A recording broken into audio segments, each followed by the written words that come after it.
isso muda completamente o olhar que você tem para o seu paciente. Então presta atenção se você quer ampliar a sua visão terapêutica, ampliar a sua visão como terapeuta e se tornar um terapeuta mais seguro e um terapeuta de referência. Hoje, o adoecimento pela perda de contato com si mesmo talvez seja a maneira que as pessoas mais adoecem. A pessoa ela vai vivendo enredada em sentidos que não são delas. E ela vai se enredando nesses sentidos que ela vai dando pela exteriorização e pelo mundo, e isso vai fazendo com que ela vá perdendo contato com sua própria essência, e essa perda de contato com a sua própria essência vai criando uma dificuldade existencial para essa pessoa ter uma vida mais livre, uma vida em que ela possa ser ela mesma, em que ela, ao invés de querer agradar, ou ao invés de querer cumprir um papel social ou um papel profissional, ela realmente possa ser autêntica, possa ser ela mesma e criar a partir daí a sua própria realidade dentro da realidade que existe ao redor dela. O que a gente vê hoje é as pessoas imersas em impessoalidade ou imersas numa tentativa desenfreada de autenticidade que nada mais é do que a impessoalidade em sua forma mais avassaladora. A impessoalidade é necessária para a nossa existência. O que é a impessoalidade? Eu vou tentar dar uma explicação aqui para você entender filosoficamente, mas também trazendo para a prática clínica. A impessoalidade se revela de maneira mais forte pela linguagem. Então, se a gente for pensar, nós nascemos no Brasil.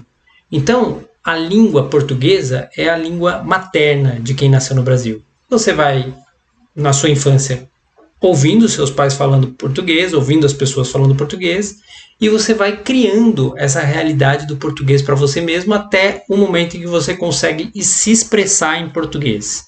Isso é um tipo de impessoalidade. Ou seja, muita gente quando ouve a impessoalidade, como um termo do Heidegger, acha que é negativo, que a impessoalidade é puramente negativa. Mas não, a impessoalidade ela é necessária para o ser no mundo, para ser com os outros, para a gente ser em comunidade. Se não fosse a impessoalidade, todos viveriam uma esquizofrenia própria.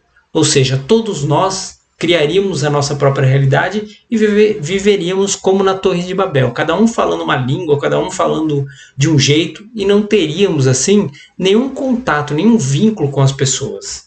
Então a impessoalidade ela é aquilo que gruda a teia social, é aquilo que faz com que a consciência se expanda da consciência pessoal para uma consciência coletiva, para uma consciência mais alargada. O tempo, por exemplo, a forma como nós medimos o tempo é outra forma de impessoalidade, também positiva. E eu poderia aqui elencar milhares de formas positivas de impessoalidade que fazem com que o ser humano possa conviver em sociedade. Mas a impessoalidade, ela também tem o seu outro extremo, um extremo que é muito perigoso, que é a pessoa viver imersa na impessoalidade sem se dar conta de que ela também tem a possibilidade da autenticidade. E a possibilidade da autenticidade é nada mais do que as suas possibilidades próprias, as possibilidades daquela pessoa em particular. Ou seja, a pessoa vive na impessoalidade e tem momentos em que ela pode ter a autenticidade, ela pode ser ela mesma. E quando ela é autêntica, ela co-constrói o mundo e cria mais uma possibilidade no mundo. E essa tensão entre impessoalidade e autenticidade ela é fundamental para a saúde mental. E aqui eu falo que é por aqui que a gente pode enxergar várias maneiras de patologias, de doenças mentais, como se chamam, como a ciência moderna chama, que a gente chama aqui de privação existencial. A gente pode encontrar assim a chave. Por quê? É pela tensão entre a autenticidade e a impessoalidade que mora a saúde mental. Se uma pessoa, por exemplo, for só impessoalidade, ou seja, ela está imersa na impessoalidade, ela se torna uma pessoa rígida, uma pessoa fria, uma pessoa que cumpre protocolos e tem uma visão totalmente obtusa da realidade.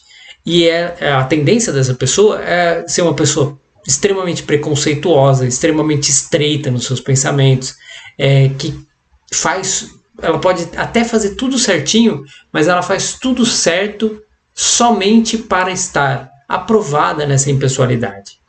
Já uma pessoa que quer viver só na autenticidade, ela normalmente se torna uma pessoa imatura, uma pessoa que não consegue se vincular com a realidade, ela não consegue se comunicar com a própria realidade, e ela sempre acha que ela é vítima da realidade, ela é vítima da sociedade, o mundo é muito ruim, e ela é que sabe, ela é que tem a chave para melhorar o mundo. Então, você vê que a pessoa que só vive na impessoalidade, ela vai tendo uma rigidez. E a pessoa que só vive na autenticidade, ela vai tendo assim, um afrouxamento da realidade. E vai se tornando uma pessoa pouco enraizada na realidade. Enquanto que a pessoa que vive imersa na impessoalidade, ela vive enraizada em excesso na realidade, né? E essa conexão entre impessoalidade e autenticidade, ela tem que se dar de uma maneira em que haja uma boa conexão entre as duas coisas. E aí os exemplos mais positivos para a gente dar no desenvolvimento humano, né? Se a gente pensar numa criança que acabou de nascer, ela é 100% autenticidade. Ela está sendo ela mesma, ela não tem filtros ainda, ela não tem referencial ainda para ela poder ter alguma impessoalidade. Então, ela nasce na autenticidade. E a gente vê várias coisas positivas nisso, né? A criança é alegre, ela é espontânea, ela brinca no mundo como se ela fosse uma coisa só com o mundo. Então, a autenticidade tem esse lado positivo. Mas, por outro lado, ela não tem regras. Então, se não forem os pais para começarem a colocar alguma impessoalidade naquela criança, ela deita a hora que ela quer, ela não come, ela só come porcaria, ela grita, ela faz birra em lugares públicos e fica deitada no chão. Não sei se vocês têm filhos, mas quem tem filhos sabe como é que é. Se os pais não começarem a fazer alguma coisa com aquela criança, a orientar aquela criança ela vai se tornando, essa autenticidade excessiva vai se tornando uma coisa que não é positiva para a criança, não é positiva para os pais e nem para a sociedade em que ela está envolvida. Então, a criança, ela é onde fenomenologicamente a gente pode ver a autenticidade no seu lado positivo e no seu lado negativo, como eu falei aqui. Vamos agora para o adolescente, né? O adolescente é onde a tensão entre a autenticidade e a impessoalidade ela fica mais forte. O adolescente começa a compreender o mundo, começa a compreender onde ele está inserido, a sociedade em que ele está inserido, e ele começa a se chocar com isso. E aqui nasce uma possibilidade de autenticidade. E nasce também uma possibilidade dele aceitar algumas coisas da impessoalidade do mundo. E essa aceitação é necessária porque se ele não aceitar, ele não vai ser aceito por aquela sociedade, ele não vai ser aceito pelo meio que ele está. Se ele for extremamente autêntico, na maneira que ele é ainda, com uma consciência que ainda não é uma consciência tão ampla, ele vai destruir o meio em que ele vive e ele vai se destruir também. Por isso que é muito comum a gente ver na adolescência momentos muito graves de adicção, né, de momentos muito graves de relacionamentos muito conturbados. Aquela coisa bem conturbada que existe na adolescência, ela também é explicada por esse momento decisivo em que o adolescente está se formando entre a sua autenticidade extrema e a impessoalidade do mundo, que muitas vezes não é positiva, não é boa, mas que é maior do que aquele adolescente, é maior do que a pessoa. E a pessoa precisa se submeter àquilo para que ela sobreviva e para que ela também tenha uma vida minimamente articulada com a realidade, com os sentidos da realidade em que a pessoa está inserida. E depois, na fase adulta, é um momento em que a impessoalidade e a autenticidade elas precisam entrar em acordo, elas precisam estar de uma maneira harmônica para que a pessoa não se torne um adulto extremamente rígido, extremamente fechado para novas ideias, extremamente mecanizado, robotizado, e nem para que seja um adulto adolescente que vive uma vida completamente ligada ainda à sua autenticidade, querendo uma destruição da sociedade, por exemplo, ou uma revolução, ou algo muito extremo, sendo que ele mesmo está tão inserido na impessoalidade que não tem como fugir, né, daquela impessoalidade. Ele precisa lidar com aquilo, lidar com as coisas que acontecem na realidade, porque a realidade o ultrapassa também, porque a realidade sempre nos ultrapassa.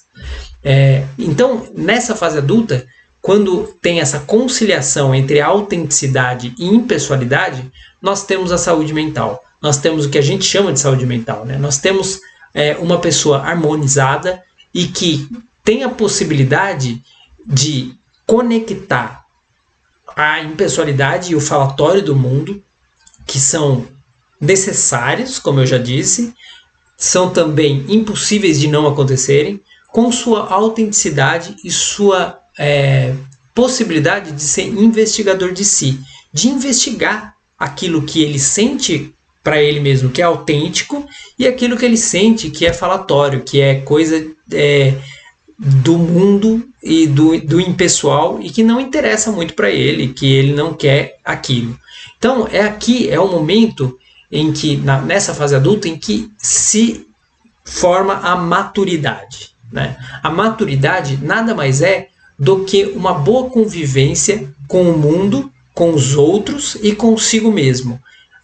Fazendo negociações no sentido de saber que eu não posso ser 100% eu mesmo num mundo que exige que eu também responda a ele. Eu não posso só responder às minhas vontades, aos meus desejos, aos meus caprichos. Eu preciso também responder ao que a realidade impõe. E a realidade sempre impõe muito. E a pessoa, na vida adulta, ela vai percebendo isso, ela vai se conscientizando. E essa consciência vai criando a maturidade, vai criando um ser adulto. Então, é muito importante a gente perceber que o ser humano ele vai se desenvolvendo e essa maturidade, ela não tem idade para chegar. Existem, assim, pessoas maduras com 18 anos, 16 anos, e existem pessoas imaturas com 40, 50 anos. Né? Isso é muito importante de perceber. E normalmente essa maturidade ou essa imaturidade, elas estão conectadas com essa dança entre impessoalidade e autenticidade. Né? É muito comum a gente ver hoje adultos já depois dos 25, 30 anos vivendo, por exemplo, ainda com os pais. Ou seja, eles ainda vivem com os pais, eles ainda não criaram a sua própria realidade. Eles ainda estão imersos na realidade infantil, na realidade juvenil, que é uma realidade em que é fácil conquistar as coisas, em que parece que o mundo dá tudo de bandeja. E a pessoa sente que ela pode ser autêntica. Então ela continua fazendo as mesmas coisas que ela fazia na adolescência, continua sendo uma pessoa pouco comprometida com o trabalho, por exemplo, pouco comprometida com responsabilidades, e ela sente que é assim que a vida deve ser. Só que essa vida, ela é assim porque ela está sendo sustentada por alguém. Porque essa pessoa está sendo sustentada por alguém. Quando a gente é sustentado por alguém, a gente pode ser muito autêntico mesmo, né? Fazer o que for. Agora, se a gente quer construir algo e entrar na realidade que é ter a sua própria subsistência, criar o seu próprio lar, criar a sua própria família, por exemplo, se você entra por esse lado, aí é mais difícil ser tão autêntico assim. É preciso fazer uma negociação entre aquilo que você sente que é a sua autenticidade e aquilo que é a impessoalidade do mundo, que é necessária para você sobreviver e para você conseguir criar algo. Né? Sem criar algo é fácil, né? Sem criar algo na realidade mesmo, concretamente, é fácil manter uma autenticidade. Né?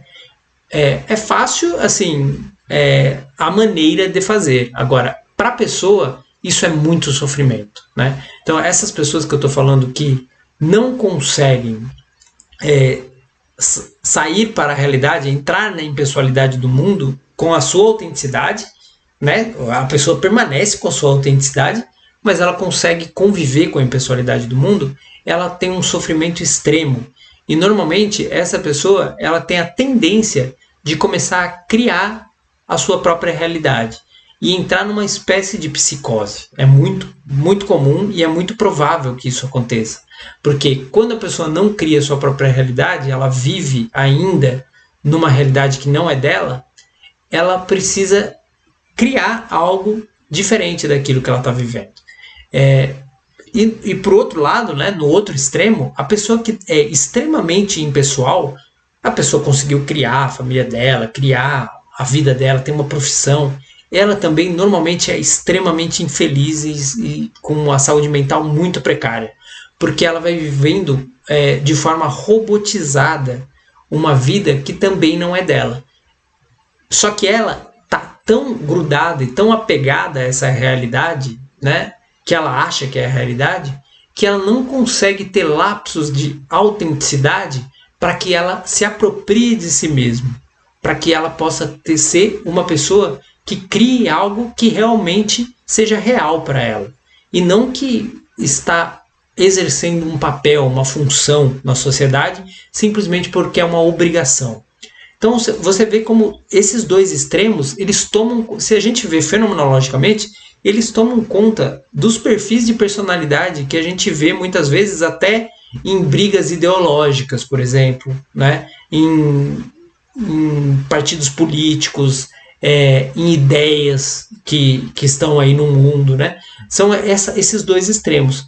E o meio do caminho, né? Essa conexão entre autenticidade e impessoalidade é que cria um ser humano autêntico, investigador de si, e que não cai, por exemplo, no que aconteceu, por exemplo, nas eleições aqui no Brasil, em outros momentos, né? Não cai em extremismos. Né? Essa pessoa está mais preparada para não cair em extremismos, porque ela sabe que a realidade é de uma certa forma, mas ela também sabe que ela precisa ter uma autenticidade e criar o seu próprio modo de ser, os seus próprios modos de ser, né? E se a gente for pensar, todos nós somos muito parecidos e já passamos por esses extremos. Seja a autenticidade extrema, seja a impessoalidade extrema. Você que está me ouvindo aí, com certeza você já passou por um desses processos ou está passando. E essa tensão, ela é eterna, ela vai pela nossa vida fora. Nós somos muito parecidos, né? As mesmas dores, os mesmos conflitos, mas com essa construção da autenticidade conectada com a impessoalidade, nós nos tornamos seres singulares e que podemos criar algo novo, né? A gente vê, é muito comum, assim, é muito difícil ser criado algo novo, porque a pessoa precisa ter muito bem orientada essa impessoalidade e essa autenticidade, né? Essa união de impessoalidade e autenticidade é a verdadeira maturidade, né? Para evitar se tornar uma pessoa rígida e fria pela impessoalidade, ou uma pessoa imatura e leviana pela autenticidade, né? São os extremos. E nesses extremos a gente pode encontrar o que a psiquiatria chama, por exemplo, de neurose, né? Ou a psicanálise chamava de neurose e chamava de psicose, né?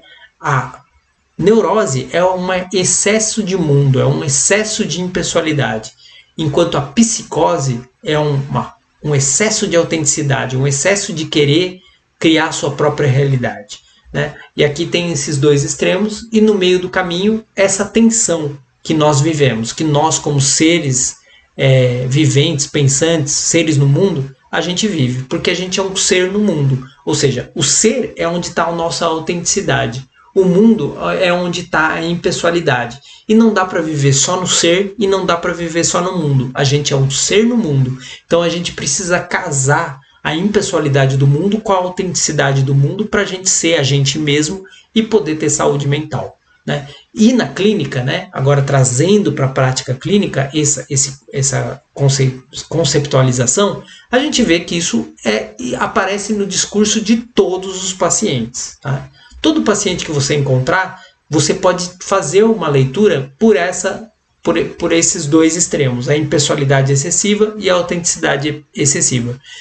Você vai encontrar, por exemplo, um paciente que chega na sua clínica e que está extremamente frustrado com o trabalho, extremamente frustrado com o casamento, extremamente frustrado com a vida que ele acha que criou, mas que na verdade ele está vivendo por conta da impessoalidade extrema em que ele está imerso, né? Esse é um tipo de paciente muito comum, né? É comum chegar. E normalmente esse paciente ele é muito consciente no sentido de ter uma vida estruturada muitas vezes, então ele tem um trabalho, ele tem família, ele tem ganhos mensais remunerados, ele tem uma vida, assim, vamos dizer assim, que funciona, né? Funciona bem a vida dessa pessoa. O funcionamento é muito positivo, mas não tem brilho, não tem autenticidade, não tem poesia, não tem amor, não tem sentimento. Falta algo muito importante para essa pessoa. Por quê? Porque ela está vivendo só o mundo, né? Aí, no outro extremo, chegam pacientes para a gente que estão com a vida completamente desestruturadas. Pessoa que vive com os pais com 40 anos, pessoa que divorciou várias vezes, já está no quarto, quinto casamento, pessoa que não consegue parar emprego, que não consegue ter uma vida financeira minimamente estável, está sempre na instabilidade. Várias assim, exemplos que a gente também pode dar. E a pessoa vai discursando e ela normalmente tem uma dificuldade, por exemplo, até de manter a terapia. Ela tem uma dificuldade de manter qualquer projeto. Ela salta de uma coisa para outra, ela não consegue ter uma constância. É uma pessoa em que a vida e o mundo não funciona direito. Por outro lado, ela tem essa parte da poesia, às vezes é uma pessoa muito boêmia, que sai muito, que tem muitos amigos, que tem amigos assim sem muita profundidade, mas tem muitos amigos. Tem uma vida assim desarticulada da realidade, muitas vezes, mas que ainda sente algum prazer pela realidade. E isso, de certa forma, se torna uma âncora para ela e ela vai exagerando nesse aproveitamento da falsa realidade que ela criou, né? Então, esses dois extremos não tem melhor ou pior, sabe? É melhor ser mais impessoal ou é melhor ser mais autêntico. Qualquer um desses extremos causa sofrimento existencial para a pessoa. Qualquer um desses dois extremos. E uma das tarefas do psicoterapeuta é auxiliar esse paciente ouvindo a sua história, se abrindo para a sua história, fazendo perguntas precisas, perguntas abertas, fazer a pessoa começar a ter uma compreensão mais ampla e aumentar a sua consciência dessa tensão entre a autenticidade e a impessoalidade, né? Quando o psicoterapeuta consegue fazer isso, a pessoa que está extremamente na autenticidade, ela pode começar a articular algum contato com a impessoalidade e começar a estruturar a sua vida de uma maneira um pouco mais estável. Enquanto a pessoa que está na impessoalidade, ela começa a ver a vida com mais poesia, a vida com um outro olhar, com um olhar menos duro, menos rígido, né? Então, é como se a pessoa, eu vou fazer uma metáfora aqui, a pessoa que está extremamente na impessoalidade é como se fosse um barro duro que precisa de um pouco de água para amolecer um pouco e para conseguir formatar sentidos diferentes. Enquanto a pessoa que está na autenticidade extrema, ela é uma água que precisa de barro, ela precisa de terra, né? Antigamente, os filósofos, eles falavam que cada pessoa tinha um elemento natural mais próprio de si: terra, água, ar e fogo. É como se essa pessoa da impessoalidade ela tivesse um registro muito terra, ela fosse muito terra. E a pessoa extremamente autêntica, ela tivesse um elemento mais água, mais ar, mais fora da terra, vamos dizer assim. Então, o que um precisa é o que o outro tem em excesso, né? Por isso que eles brigam muito, por isso que eles se criticam muito, né? E é isso que a gente vê na política, por exemplo, isso que a gente vê nas ideologias. uma pessoa extremamente na impessoalidade, imerso na impessoalidade, que ataca essa autenticidade extrema, porque ele, de certa forma, também deseja um pouco dessa autenticidade. E a pessoa que é autêntica demais, está nessa autenticidade extrema, ela ataca também a pessoa que está na impessoalidade, porque ela também precisa e ela também deseja, de certa forma, mais estrutura na sua vida. E um fica atacando o outro, ficam nos extremos. E é isso que faz com que existam os conflitos que a gente tem visto, né?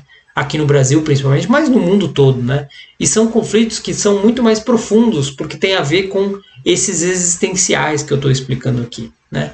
E se a gente conseguir fazer um recorte para a nossa clínica disso, e primeiramente a gente olhar para nós, para dentro de nós como terapeutas, para ver em que extremos a gente está, se a gente está num extremo ou se a gente já está fazendo um trabalho de união e de comunicação entre esses dois extremos. Tá?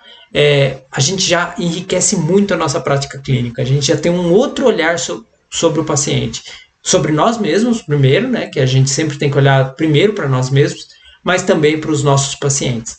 Então, é importante fazer essa reflexão, investigar. Você é mais afeito a uma impessoalidade extrema ou uma autenticidade extrema, né?